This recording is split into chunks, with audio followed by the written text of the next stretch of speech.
রবি ঠাকুর আমাদের কাছে ঠিক কি সেটা আমরা নিজেরাই বুঝে উঠতে পারি না। কখনো আমাদের ভালোবাসার ক্লাস নিচ্ছেন, কখনো প্রতিবাদের স্লোগান হয়ে লিখছেন পোস্টার, কখনো আবার ভেঙে যাওয়া জীবনকে জুড়েছেন নিজের হাতে। আমাদের আজকের গল্প তুমি রবেই নীরবে, সেই রবি ঠাকুরকে নিয়েই, আমাদের প্রাণের ঠাকুরকে নিয়ে।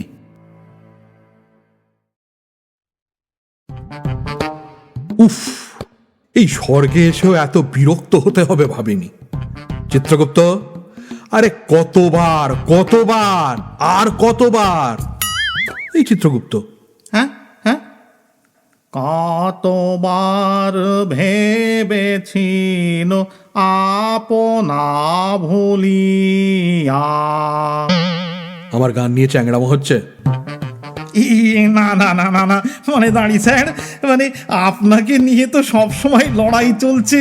আপনাকে কোট করে বাঙালি রক্ত গরম করা স্পিচ দিচ্ছে। মনে হচ্ছে স্পিচলেস হয়ে যাই। আর দাড়ি স্যার বলো না তো, গানের কপিরাইট তো আগেই গেছে, এবার দাড়ির ওপর থেকেও চলে যাচ্ছে। যাই হোক, যেটা বলছিলাম, কতবার বলেছি এই জোব্বাটা বদলাও। আরে এই গরমেই জোব্বা তো আর পরে থাকা যাচ্ছে না। কে বলেছিল আপনাকে লিখতে এসো হে বৈশাখ এসো এসো? মুমূর্ষুকে এমন উড়িয়েছেন যে লুতে বেচারার একেবারে হিটস্ট্রোক হয়ে যাচ্ছে।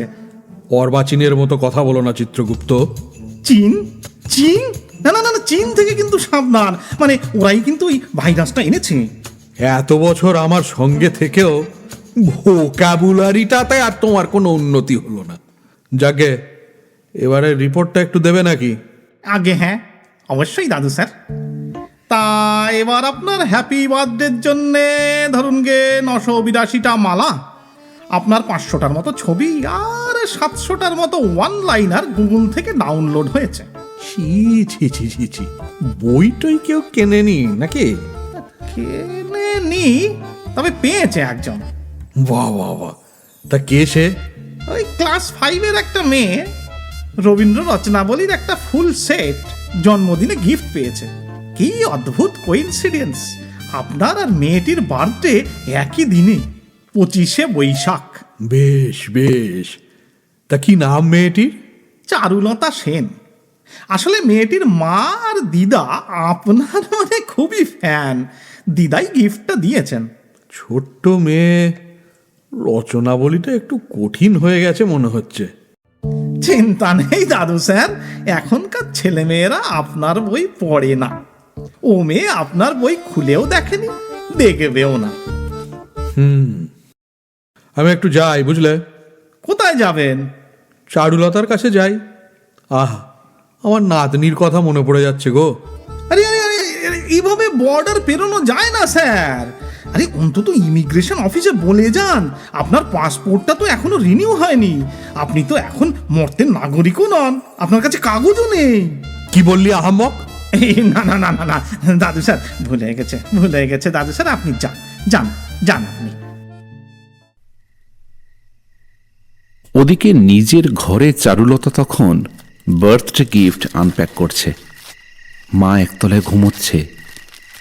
দোতলার এই ঘরটা চারুলতার পড়ার ঘর, শোবার ঘর, রং বেরঙের স্বপ্নের ঘর।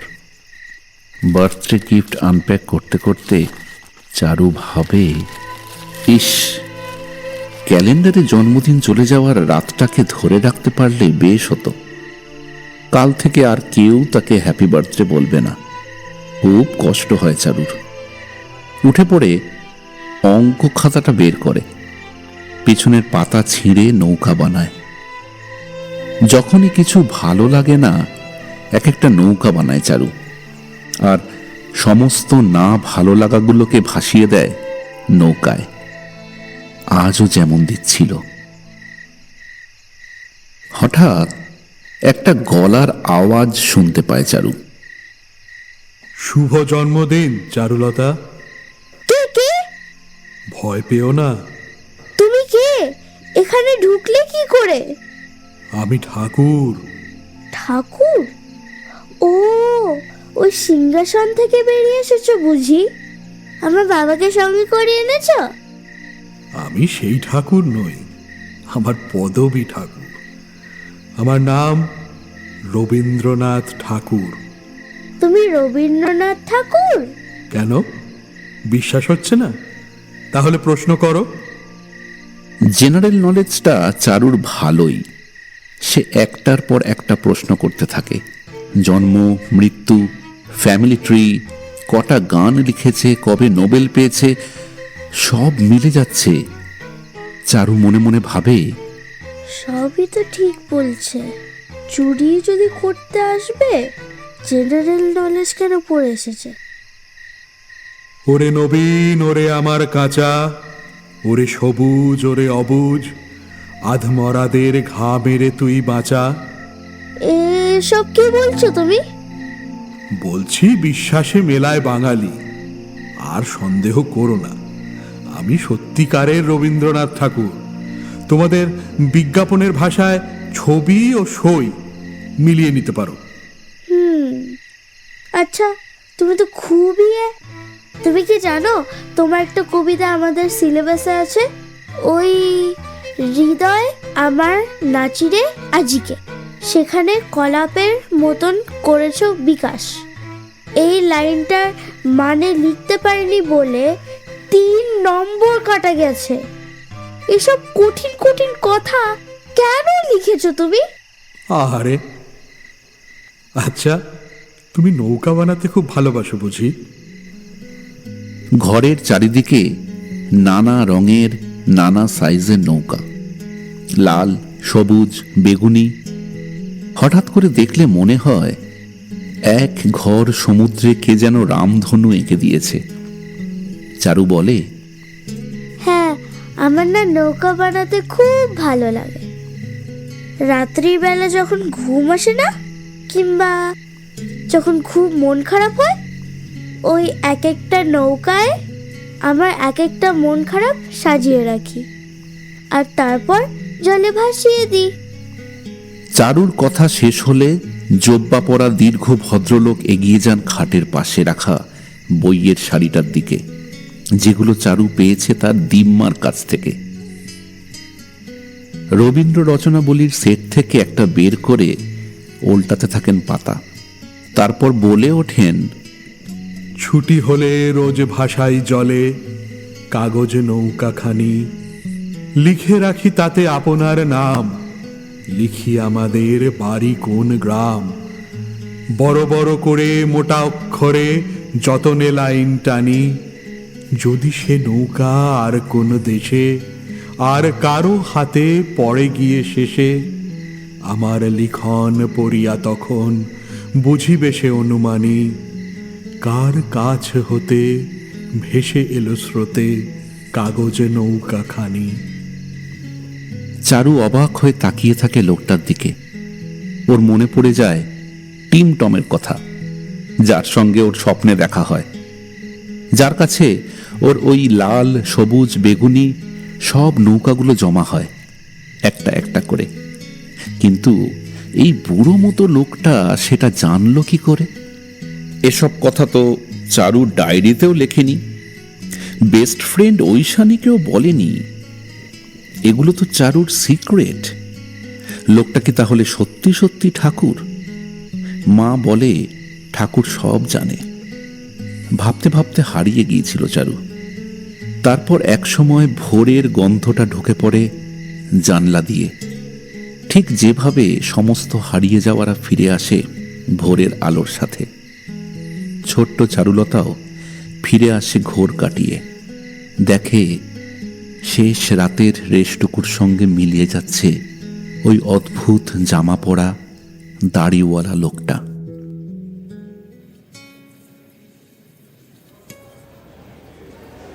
আচ্ছা, শীতকাল থেকে ক্যালেন্ডার যখন গরমের দিকে যায়, রাতটা কিরকম আস্তে আস্তে ছোট হতে থাকে, তাই না? বড় হওয়াটাও অনেকটা সেই রকমই। বয়স যত বাড়তে থাকে দিনের মতো, ছোটবেলাগুলো ছোট, আরও ছোট হতে থাকে। চারুলতার জীবনে ছোটবেলা পেরিয়ে এখন এসেছে ইঞ্জিনিয়ারিং কলেজ, চলছে ফার্স্ট ইয়ার। সেদিন ক্যান্টিনে ও আর অরুণিমা বসেছিল। এই হাবুল, হাবুল একটা লেবু চা দে না, গলাটা ধরে আছে। হ্যাঁ, দে দে দে।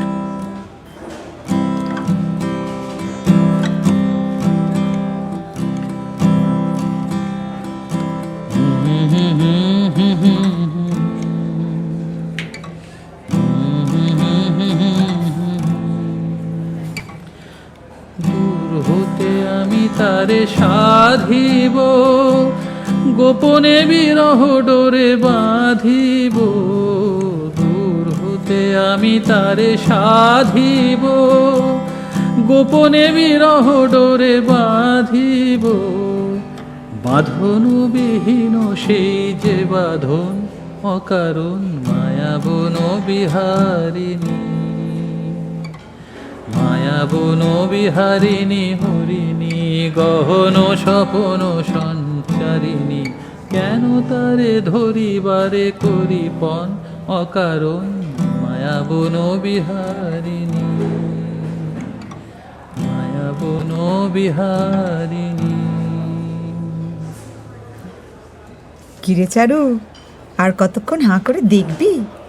এবার তো মনে হচ্ছে ছেলেটাকে গিলে ফেলবি গিটার সমেত।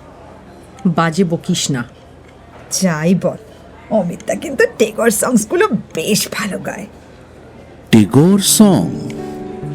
কথাটা শুনে চারুলতা মনে মনে একটু হাসল। ক্লাস 5-এর সেই জন্মদিনটার কথা চারুর আজও মনে আছে। তবে সেটা কতটা সত্যি আর কতটা স্বপ্ন সেটা চারু আজও জানে না। অরুণিমা বলল, শোন না, হালকা আঁতেল আছে, লেগে পড়। লেগে পড় মানে? ঠিক আছে, মানছি ভালো লাগে। এক সেকেন্ড, শুধু ভালো লাগে তোমার? আচ্ছা, খুব খুব ভালো লাগে, কিন্তু আমি হ্যাংলার মতো অ্যাপ্রোচ করতে পারবো না। তারপর আমাকে দেখ, একটা কালো মেয়ে, অগোছালো চুল, বোচা নাক, মানে মোদ্দা কথা চরম আনইমপ্রেসিভ একটা চেহারা। কি যে বলিস না তুই, অগোছালো চুল স্ট্রেট করে নিবি, আর কালোটা তো কোনো ফ্যাক্টর নাকি আবার? তাই নাকি? তাহলে কাল শপিং মলে আমাকে লাইট গ্রিনের বদলে ডার্ক মেরুন টপটা সাজেস্ট করলি কেন? আরে ওটা তো মানে, ওটা তোর গায়ে ভালো লাগছিল, দ্যাটস ইট। শোন, তোদের মতো ওই কোট আনকোট সুন্দরীদের তালিকায় না আমি পড়ি না, আর তোদের মতো কোট আনকোট সুন্দরদের তালিকায় ওই অমিত রায় পড়ে। আর এই দুটো প্যারামিটার শুধু প্যারালালি চলে, কানেক্টেড হয় না। এক্সকিউজ মি, আমি জানি ক্যান্টিনে গান গাওয়াটা অত্যন্ত অপরাধ এবং কাউকে আমি আমার গান শুনতে বাধ্যও করতে পারি না। তবুও রিকোয়েস্ট করছি, এত কথা বলতে হলে একটু পিছন দিকে গিয়ে বসলে ভালো হয়, কেমন? আমি চললাম অরুণিমা। খুব খুব খুব ভালো লাগাগুলো অপমানের কাছে ছোট হয়ে যায়। চারু বেরিয়ে যায় ক্যান্টিন থেকে।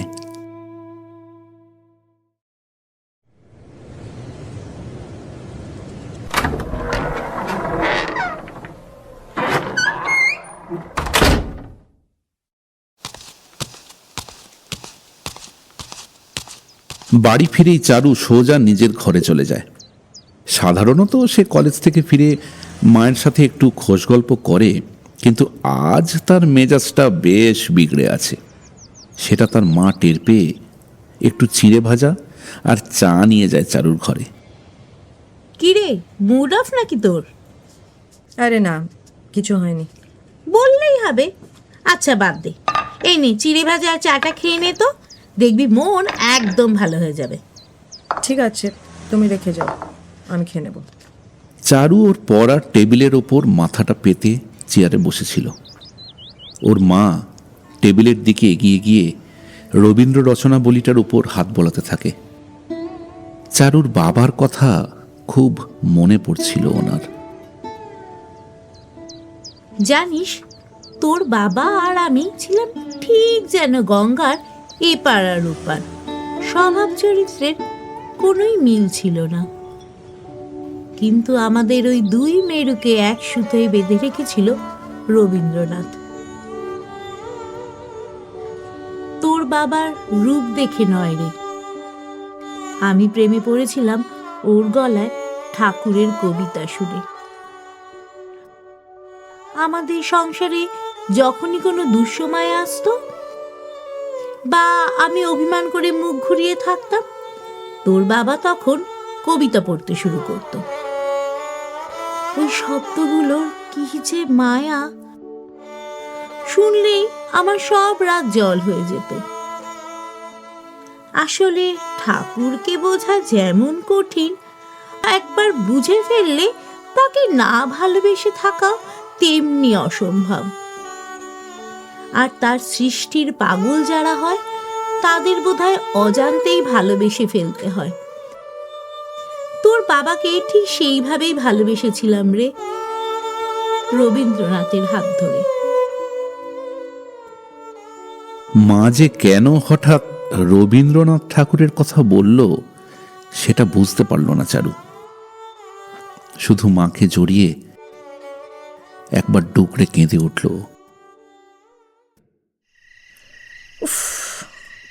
ধ্যাত্রিকা, কিছুতেই ঘুম আসছে না। ভোর 5টায় উঠতে হবে টিউশন, তারপর কলেজ। 3টে বেজে গেল। ও মাই গড। চারুলতা বালিশের তলা থেকে ফোনটা আনলক করে, কিছুক্ষণ ফেসবুকে অমিতের প্রোফাইল দেখে, তারপর হোয়াটসঅ্যাপে অমিতের চ্যাট উইন্ডোটা খোলে। Last seen 2:20।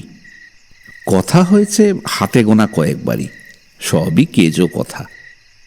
কলেজ সিলেবাস নিয়ে একটা 3rd ইয়ারের ছেলের সাথে একটা 1st ইয়ারের মেয়ের যতটুকু কথা হতে পারে, প্রেমটুকু বাদ রেখে সেইটুকুই হয়েছে। আজ বাইরেটা খুব সুন্দর, পূর্ণিমার চাঁদ আর সাথে হালকা ঝোড়ো হাওয়া। অমিতদার কথা খুব মনে পড়ছে। বিছানা থেকে উঠে গিয়ে জানলার ধারে দাঁড়ায় চারু, তারপর মোবাইলে টাইপ করতে শুরু করে।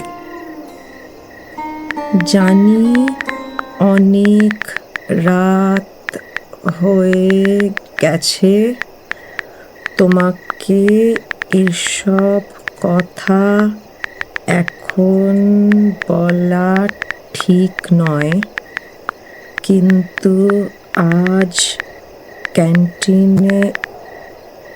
এইটুকু লিখে একটু থামে চারু, তারপর ডিলিট করে দেয় সবটা। না, ঠিক ইচ্ছে করছে না টাইপ করতে। রবি ঠাকুরের একটা গান খুব মনে পড়ছে চারুর। আলতো করে গাইতে শুরু করলো। হে সখা মম হৃদয়ে রহ,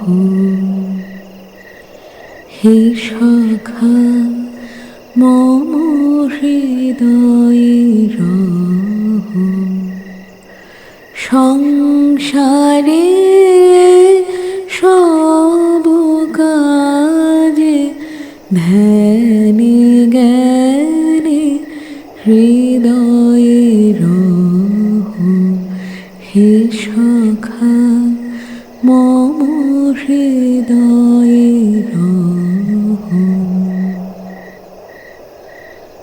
নাথ তুমি এসো ধীরে, সুখ দুঃখ হাসি নয়ন নীরে। নাথ তুমি এসো ধীরে, সুখ দুঃখ হাসি নয়ন নীরে। লহ আমার জীবন ঘিরে, হে সখা মম হৃদয়ে রহ, হে সখা মম হৃদয়ে রহ। হলো চারু, লিখলে না যে? চারু চমকে ওঠে। গলাটা তার অনেক কাল আগের শোনা। রবি ঠাকুর।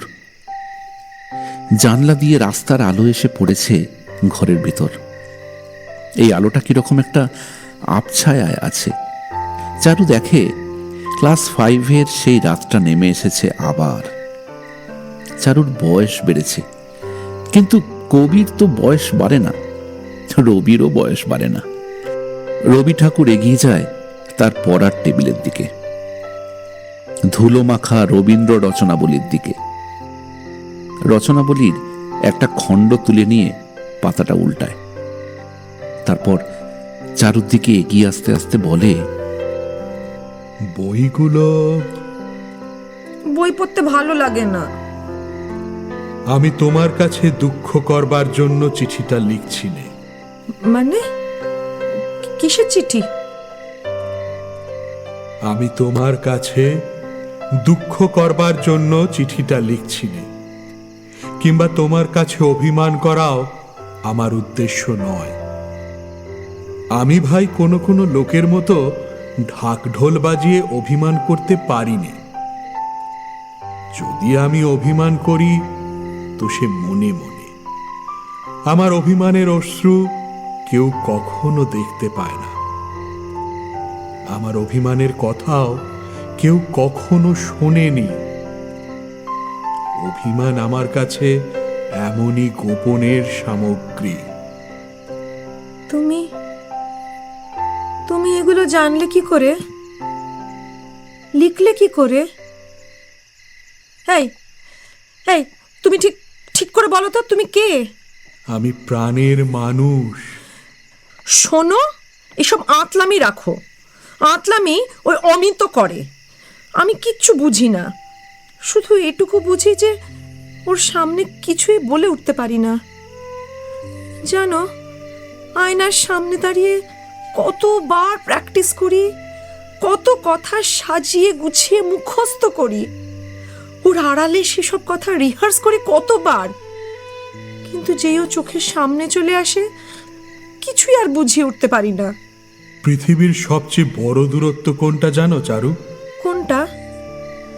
তুমি কি ভাবছো জীবন থেকে মৃত্যু পর্যন্ত?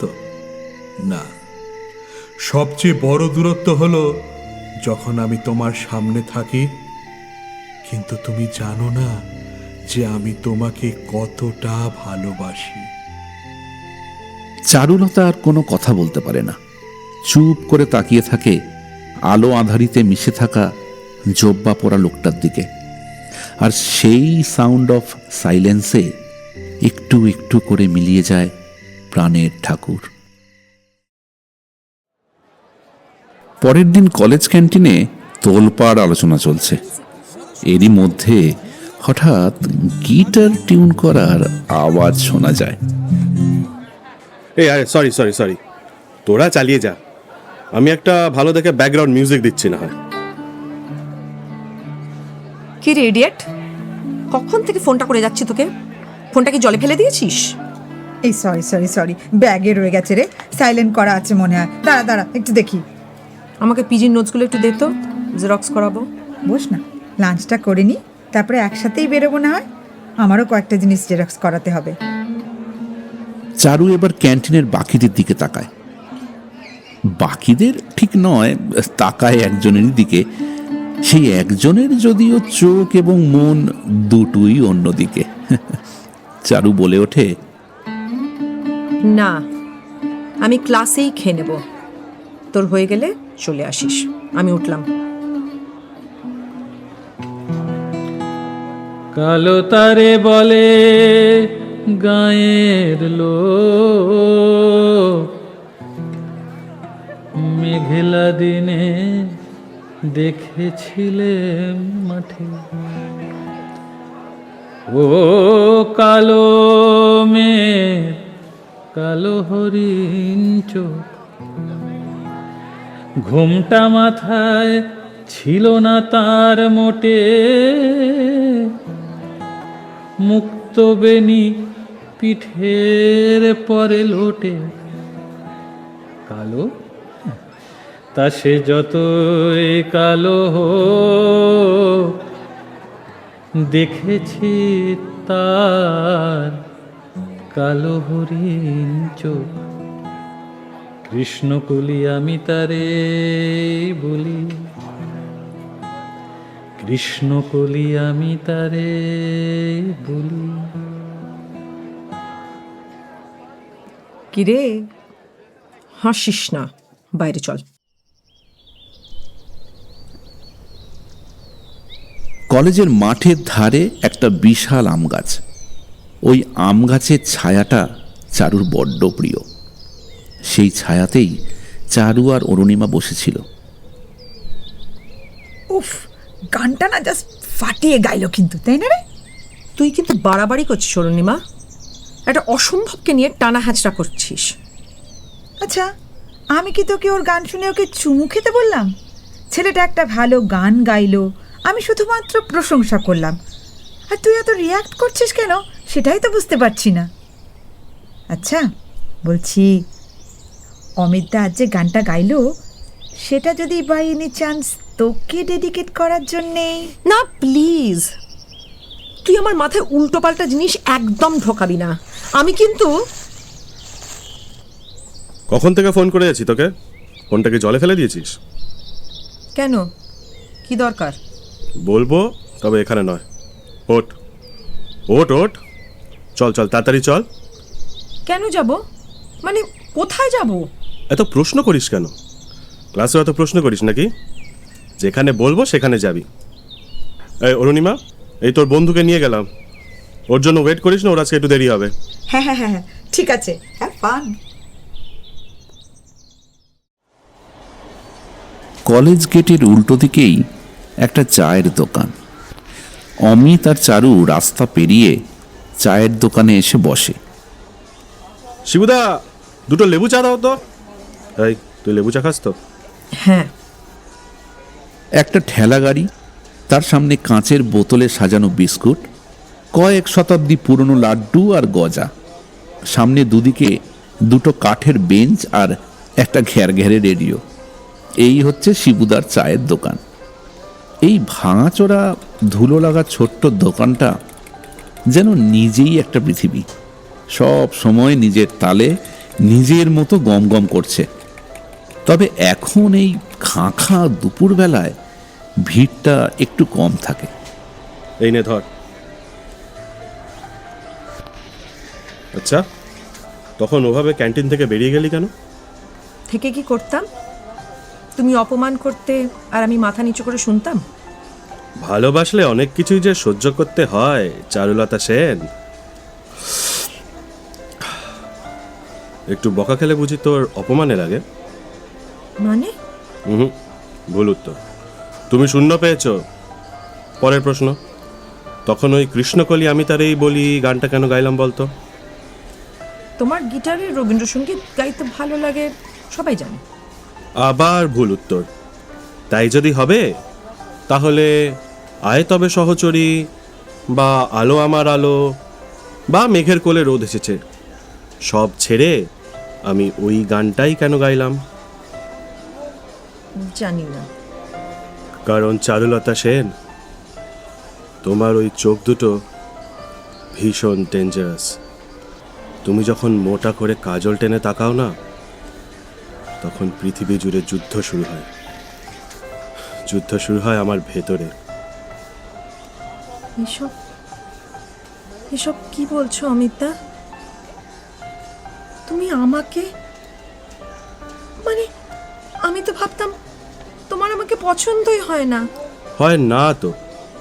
তুই কি করেছিস জানিস? তুই আমার মতন একটা পরিপাটি গোছানো মানুষকে একেবারে অগোছালো করে দিয়েছিস। I am sorry Amita. না, এই অগোছালো ভাবটাই আমার ভালো লাগে। তুই যখন চুল ঠিক করার অজুহাতে লুকিয়ে লুকিয়ে আমাকে দেখিস, আমার ভেতরে না কে যেন পিয়ানো বাজায়, গিটার টিউন করে, কনসার্ট শুরু হয়ে যায়। ভেবেছিলাম তুই বুঝতে পারবি, কিন্তু পারিসনি কোনোদিন। ফার্স্ট ইয়ারের প্রথম ক্লাস, র্যাগিং চলছে, সেই সময় তুমি এসেছিলে, মনে আছে? সেই দিন থেকেই শুরু। একবার তোমার সঙ্গে কথা বলার জন্য কতবার চেষ্টা করেছি, কতবার মনকে শক্ত করেছি। আজ যখন গানটা গাইলাম ভাবলাম এবার হয়তো নায়িকা বুঝতে পেরেছে, কিন্তু না। তাই এই ভর দুপুরে শেষ পর্যন্ত শিবুদার চায়ের দোকানে দাঁড়িয়ে তোকে এতগুলো কথা বলতে বাধ্য হলাম। হঠাৎ দমকা হাওয়া, একটু বিদ্যুৎ আর বৃষ্টি। চারু আর একটু অমিতের কাছে ঘেঁষে দাঁড়ায়। হঠাৎ একটা জোরে আকাশ ডাকার শব্দে চারু চমকে উঠে অমিতের হাতটা দু হাতে জড়িয়ে ধরে। গোপন স্বপনে ছাইল অপরস আচলের নবনীলিমা। গোপন স্বপনে ছাইল অপরস আচলের নবনীলিমা। উড়ে যায় বাদলের বাতাসে তার ছায়াময় লোকেশ আকাশে। উড়ে যায় বাদলের বাতাসে তার ছায়াময় লোকেশ আকাশে। সে যে মনোমর দিল আকুলি, সে যে মনোমর দিল আকুলি। জল ভেজা কেতকের দূর সুবাসে মূল ভাবনারে কি হাওয়ায় মাতালো। দোলে মন দোলে অকারণ হরষে মূল ভাবনারে কি হাওয়ায় মাতালো। দোলে মন দোলে অকারণ হরষে। আচ্ছা, প্রচণ্ড রোদ্দুরের মধ্যে আচমকা বৃষ্টি নামাতে ঠিক কতটা সময় লাগে, কতটুকু ম্যাজিক লাগে, কতটুকু রবীন্দ্রনাথ লাগে? এরপর বাং খাওয়া পিরিয়ড জুড়ে, ভাগ করে নেওয়া ডিমের টোস্টের চামচ জুড়ে, পাশাপাশি রাখা নোটস জুড়ে, ছুঁয়ে থাকা দুটো হাত জুড়ে শুধুই প্রেম। কলেজের সিনিয়র জুনিয়র প্রেমের কিছু বিশেষ সুবিধেও আছে। পড়া বোঝানোর মতো একটা সলিড বাহানা সব সময় রেডি থাকে। সেদিন সন্ধ্যাবেলা অমিত এসেছে চারুর বাড়িতে। এই সব সন্ধ্যাবেলার দুটো উদ্দেশ্য থাকে। একটা উদ্দেশ্য ডেটা স্ট্রাকচার অ্যালগোরিদমের বইটা খুলে রাখা, আর অন্য উদ্দেশ্যটা আউট অফ সিলেবাস। চারু তার মাকে বলে, মা, অমিত দা এসেছে, আমি ঘরে নিয়ে গেলাম। আচ্ছা, কিছু খাবি তোরা? না না না, কিচ্ছু লাগবে না। অমিতকে সঙ্গে নিয়ে নিজের ঘরে যায় চারু। অমিত দা, তুমি একটু রিল্যাক্স করে বসো। একটু অগোছালো, আমারই মতো। তোমার তো অবশ্য সেটা ভালোই লাগে, তাই না? অমিত চারুর পড়ার টেবিলের উপর থেকে একটা রবীন্দ্র রচনাবলী তুলে নেয়। পাতা উল্টাতে উল্টাতে বলে, বইয়ের ওপর জমা ধুলাটা একেবারেই ভালো লাগে না, বুঝলি? বিশেষ করে এই বইগুলোতে। আমার তো বই পড়তে একদম ভালো লাগে না। কিন্তু পাশ করতে গেলে কিছু বইয়ের পাতা তো উল্টাতেই হবে মামনি। তোদের ক্লাসের অমৃতা, চিনিস তো? খুব ভালো করছে, দারুণ। কিন্তু একটা প্রজেক্ট জমা দিয়েছে এসএন স্যারের কাছে। তাহলে প্রেমটাও ওর সাথেই করো না তুমি। আমি তো সাধারণ, মাথা মোটা, ফাঁকিবাজ। আবার শুরু করেছিস? শুরু আমি কোথায় করলাম? তখন তো অমৃতাকে এমন করে বোঝাচ্ছিলে যেন ওর চেয়ে ভালো স্টুডেন্ট আর নেই। ও বাবা, সেটাও লক্ষ্য করেছো তুমি? লক্ষ্য? এতক্ষণ ধরে বোঝানোর কি আছে? আমার খুব রাগ হচ্ছিল, খুব। তা ভালো তো, সোহাগের সঙ্গে রাগ না মিশলে ভালোবাসার স্বাদ থাকে না। তরকারি তো ওই লঙ্কা মরিচের মতো, বুঝলি? বাবা, এটা কে বললো? ওই যার বইগুলোকে তুই ধুলো খাওয়াচ্ছিস সে বলে গেছে। এখানেও ঢুকে পড়ছো? কি বললি? বলছি তাহলে কাল থেকে ওই অমৃতাকেই তোমার পছন্দের লেবু চা খাইও, অমৃতাকেই তোমার গান শুনিও, অমৃতাকেই তোমার ব্যাগটা রাখতে দিও, অমৃতাকেই। চারুর কথা শেষ হয় না, তাকিয়ে দেখে অমিত এক্কেবারে তার কাছে চলে এসেছে। ঠিক যতটা কাছে এলে সারাদিনের পরেও লেগে থাকা পারফিউমের গন্ধটা বেশ টের পাওয়া যায়। অমিত ওর চিবুকটা তুলে ধরে। চারু বুঝতে পারে না এই প্রচণ্ড গরমেও ওর হাতের আঙুলগুলোতে যেন বরফ জমছে। একটু একটু করে দুজনের মধ্যে দূরত্ব কমছে। চারু, এই চারু, চারু, হ্যাঁ হ্যাঁ মা, হ্যাঁ বলো মা, কি হয়েছে? একটু নিচে আয়, শরবতটা নিয়ে যা। তুমি বসো, আমি শরবতটা নিয়ে আসি।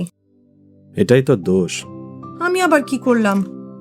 যে কাজটা যখন করার কথা সেটা তখন করিস না। মানে? মানেটুকু বোঝাতে অমিত বেশি সময় নেয়নি। সময় লেগেছিল চারুর। নিজেকে সামলে নিয়ে নিচে নেমে যায় মায়ের কাছ থেকে শরবতটা আনতে। পরদিন সকালে মায়ের চিৎকারে ঘুম ভাঙে চারুর। চারু, এই চারু, বাবারে কি ঘুমোতে পারিস তুই? কখন থেকে ডাকছি। উফ মা, কি হলো? এত চেঁচাচ্ছ কেন? অরুণিমা এসেছে রে। অরুণিমা তোকে ফোনে পাচ্ছিল না, আমিও শুনতে পাইনি, রান্নাঘরে ছিলাম বলে। ফোনে পাচ্ছিল না বলে বাড়ি চলে এলো? উফ, চলো তো দেখি। কতবার ফোন করে যাচ্ছি তোকে, তুলছিস না কেন?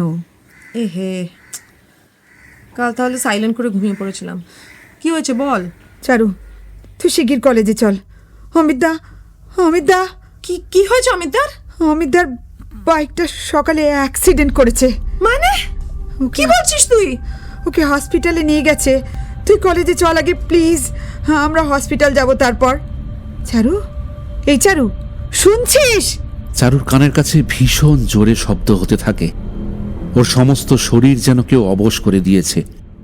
তবুও কোনো মতে টলতে টলতে রেডি হয়ে অরুণিমার সাথে বেরিয়ে পড়ে। তারপর কলেজ, সেখান থেকে হাসপাতাল। ইমার্জেন্সি ওয়ার্ডের সামনে বেশি লোকজনকে ভিড় করতে দেয় না, তবুও চারু দাঁড়িয়ে থাকে। এ এক অদ্ভুত অপেক্ষা, যার মধ্যে স্বস্তির নিঃশ্বাস ছাপিয়ে রয়েছে দম বন্ধ করা অস্বস্তি, গলা শুকিয়ে যাওয়া ভয়। চারু নিজের মনটাকে ডিস্ট্র্যাক্ট করার চেষ্টা করে। পাশের জানালার দিকে তাকায়। একটা লোক ফোনে কার সঙ্গে কথা বলছে। একজন মহিলা একটা বাচ্চা মেয়ের সঙ্গে কথা বলছেন। কত কিছু হচ্ছে চারিদিকে, কিন্তু এই সব কিছু ছাপিয়ে চারুর মনে শুধুই খারাপ সম্ভাবনাগুলোই ঘোরাঘুরি করছে। ইমার্জেন্সি ওয়ার্ড থেকে একজন ডাক্তার বেরিয়ে এলেন। অমিত রায়ের বাড়ির লোক কে আছেন এখানে? ও আচ্ছা, I am extremely sorry. I mean, এত ব্লাড লস হয়েছে, হেলমেটটা পরে থাকলে তাও না হয় হতো। আসলে মাথাটা যেভাবে...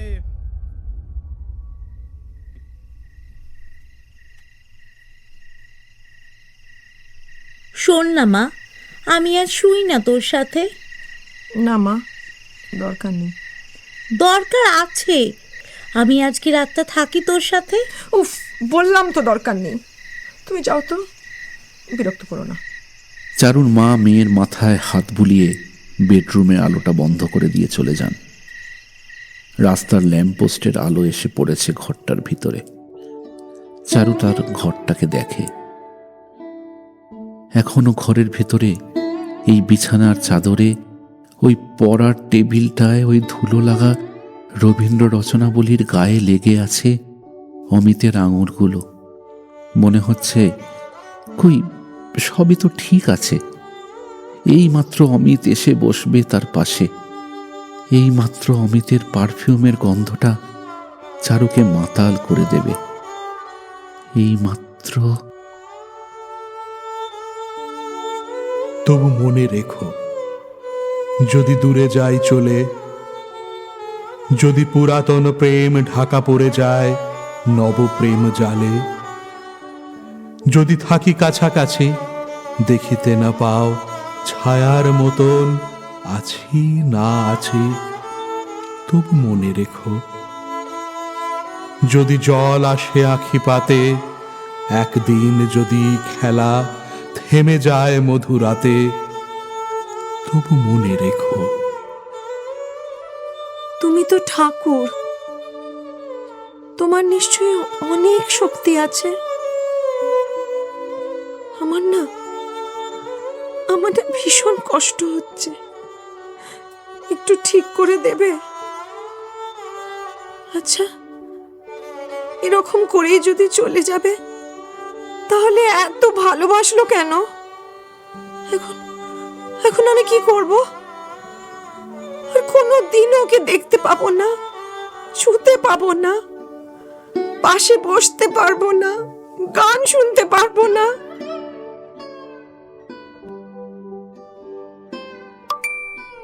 হঠাৎ একটা আওয়াজ হয়, ওর ফোনটায় নোটিফিকেশন আসে। ভাবতে ভাবতে চারু উঠে বসে, ফোনটা আনলক করে। সারাদিনে ফোনটা সেভাবে দেখা হয়ে ওঠেনি। অরুণিমার 15টা মিসড কল রয়েছে। হোয়াটসঅ্যাপটা খোলে চারু। অরুণিমার মেসেজ না। কিরে, একটু ঠিক হয়েছিস? কিছু খেয়েছিস? ফোন করব? চারু কোনো রিপ্লাই করে না।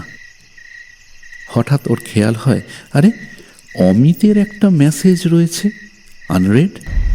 চারুর বুকের ভেতরটা কিরকম করে ওঠে। মেসেজটা খোলে। গতকাল রাত 3টের সময় মেসেজ করেছিল অমিত।